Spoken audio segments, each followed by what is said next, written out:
Lórí ọ̀rọ̀ ìjínigbé tó ń lọ ní Nàìjíríà, ó mà ti ń kan àwọn àgbààgbà báyìí o. Bàbá Adeboye, wọ́n ti jáde, wọ́n ti sọ̀rọ̀ o. Prophet Sulaimon, àwọn náà jáde, wọ́n sọ̀rọ̀ o. Kí ni wọ́n sọ lórí ìfẹ̀míṣòfò àwọn bandit lórí àwọn tí wọ́n kó ní Ògbómọ̀ṣọ́? Ẹ wò ó, o-gbanu-tan. Ẹ bá mi share fídíò yìí, ẹ jẹ́ kó lọ viral gan. Ẹ jẹ́ káwọn èèyàn kí wọ́n gbọ́, kí wọ́n sì rí i pé lóòótọ́ àwọn bàbá àwọn àgbààgbà nínú Kristi, àwọn ìránṣẹ́ Ọlọ́run, wọ́n ti ń sọ̀rọ̀, wọ́n ti ń jáde o. Ẹ ṣé, ó yá lókè lọ́hùn. We saw videos of children being beaten, plastic rubbers being melted on their back, bare back. You think those are humans? Those are not human. Those are animal-hearted people. Are filming them. You see, in this country, if camera does not kill us, we will kill camera. What are you filming them for? Turn off the camera and do the needful. Look at what they are doing to pastors now. They just play with their memory. When people notice two pastors don't like themselves, somebody leaves that pastor and go to that pastor's enemy and begin to lie. When I was with him, he initiated me to a court. You join court. You fear like you. Can you join court? A young man left our ministry and was telling somebody, he said, all the pastors, I put them in cult, that once you enter the ministry, I will give you something to eat and you become a cultist. He said that is the first thing you must pass through ordination. And the pastor who was not smart went to his pulpit and was preaching it. In a world where there is no compassion. Listen to me, this world is a wicked, is a cold-blooded world. I listened to a woman talking the other time. This woman came from America, came to do some things in Nigeria, and she went back. She was kidnapped and began to suffer PTSD.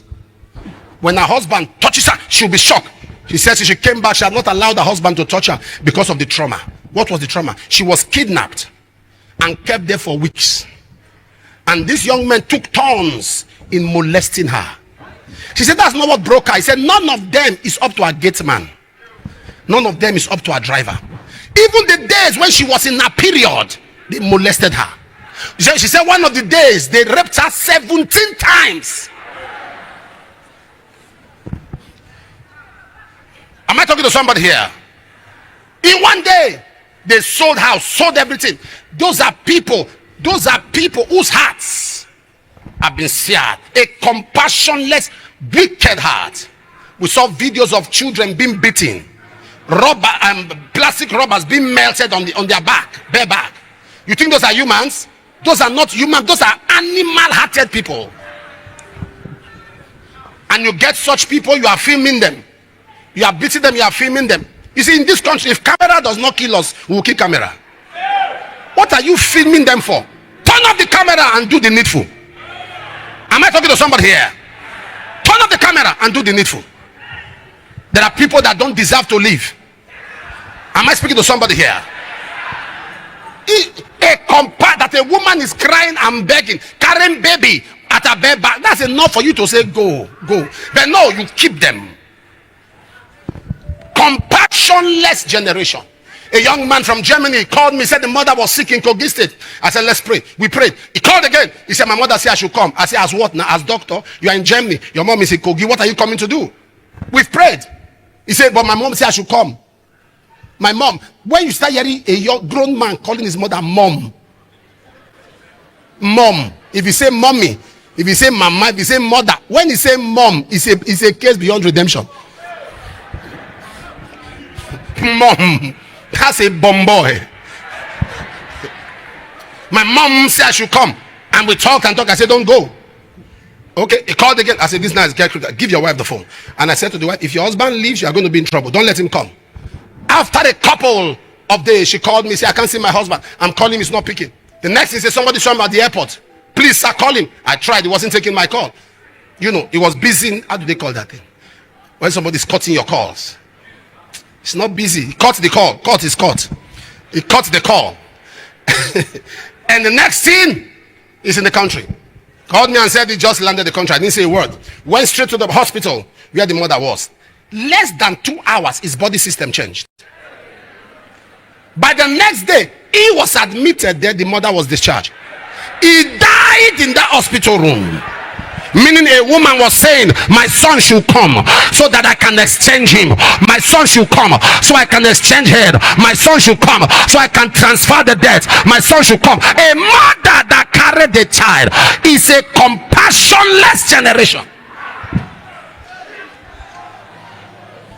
I have no sympathy for who wants me dead. I have no mercy for who wants me dead. I have zero compassion for who wants me to expire. You want me dead, you want me to expire, it backfires. Anyone that wants you to expire, anyone that wants your children to expire, what they wish for you, may it happen to them.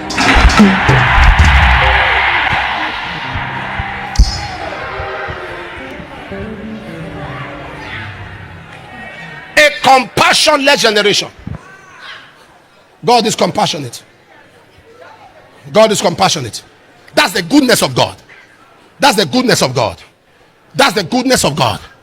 The goodness of God is that His compassion. It's His compassion. There are people. Hey, hold on. In Matthew chapter 27, if you read from verse 20 to verse 22, there was a contest between a man called Barabbas and Jesus. The elders and chief priests persuaded. In other words, you know what? Pilate's wife. Let me give you the background story. Can we be seated? Thank you. Be seated. Pilate's wife had seen a dream. And the dream she saw was that the man, the husband, had brought into the trial room was innocent. So he said, please let this man go. I have suffered so many things in the dream. My dream has been turbulent because of him. So Pilate said, okay, I know what I'm going to do. Pilate used his human calculation to say, I'm going to bring out the worst criminal. Barabbas, you know, when I did the story on Barabbas, if I tell you, you'll be shocked. Some of you just hear that Barabbas was a thief, but you don't know the story. The word Bar means son of. When it says Simon Bar Jonah, Simon, son of Jonah. Barabbas, son of Abba. Abba means teacher. Abba means an instructor. Abba means. So Barabbas was the son of a pastor. A pastor's son that ended up as a societal reject, as a community disgrace. The father raised him godly, but he strayed out of the church. The father raised him to be one that will stand to proclaim the gospel, but he ended up not just a thief, a notorious criminal. Barabbas was somebody who was leading a sedition. In other words, it was like what you call a terrorist group. Barabbas was not just a criminal, he was a gang leader. Son of Abba, a pastor's son, an instructor's son.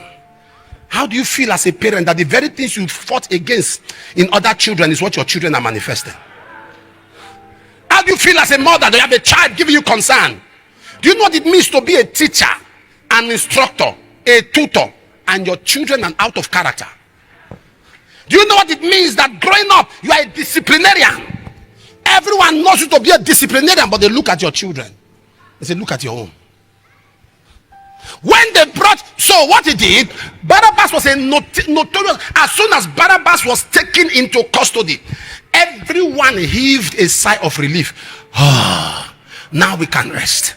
This man makes us watch our back. But just to kill Jesus, the chief priest went and put money in their pocket and began to persuade anybody. He said, Pilate is about to ask for you to make a choice between Barabbas and Jesus. Choose Barabbas.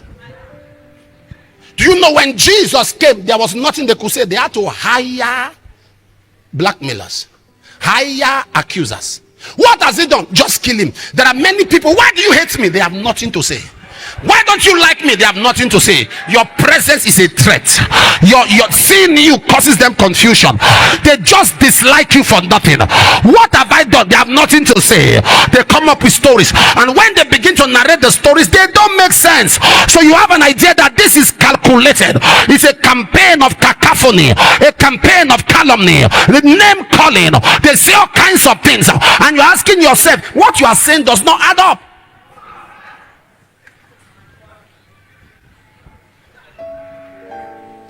For no cause. No wonder the psalmist said, they have become my enemy without a cause. A compassionless word, a wicked word, a word where people easily forget good. That's why they are playing with everybody's. Look at what they are doing to pastors now. They're just playing with their memory.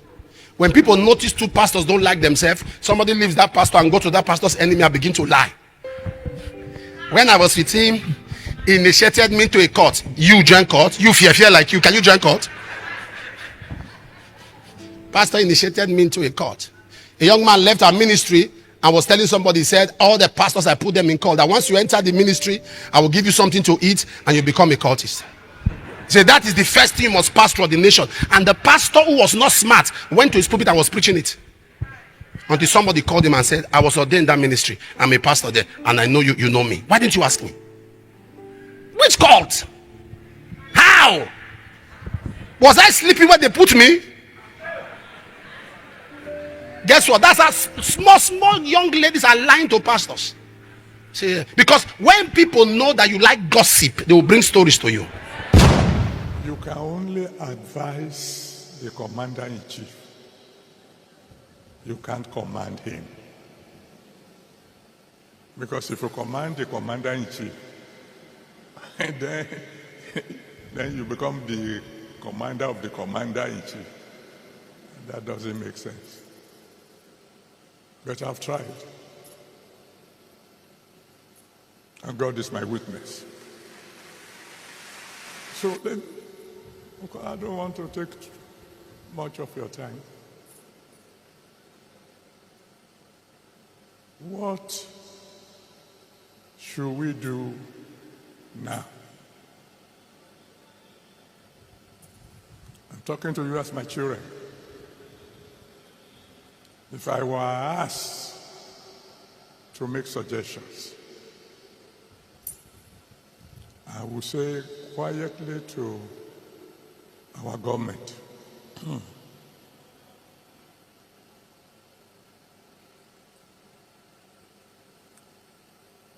move fast and tell our security chiefs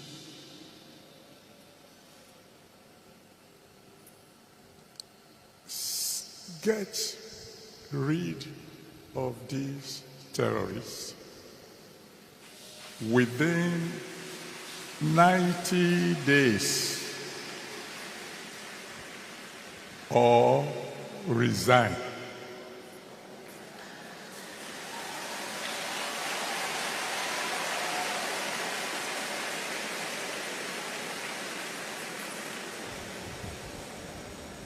Now that, I'm sure, will sound familiar to those of you who have been following the situation in Nigeria. There was a president, unfortunately, he's dead now, that's Buhari, who issued such an order. Some of you will remember. Who called the service chief together and said, I give you 3 months. Get rid of all these Boko Haram people or resign. He's not around to tell you who gave him that advice. He ran with that advice, but he didn't follow it through. Because he gave the order as the commander-in-chief of the armed forces. But, the security operatives moved fast. The 3 months went, and the work was not done. So I went to see him. It was in the news, so this time somehow the press got to know that I visited him. Of course, they were not there when we talked. And unfortunately, like I said, it's not alive now. Or else I would have asked you to go and ask him. Sir, why didn't you follow through? Because when 3 months passed and the work wasn't done, why didn't you proceed with your, are we going to call it threat?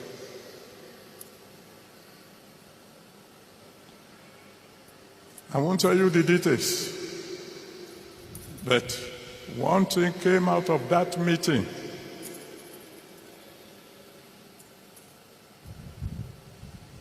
Which would lead me to my next advice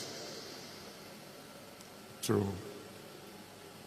our government. In case there's any of you who can get across to them.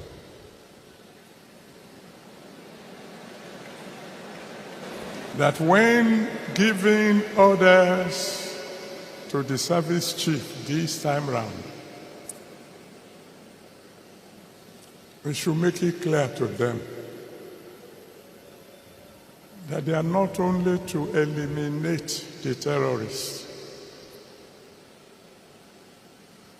they should eliminate their sponsors.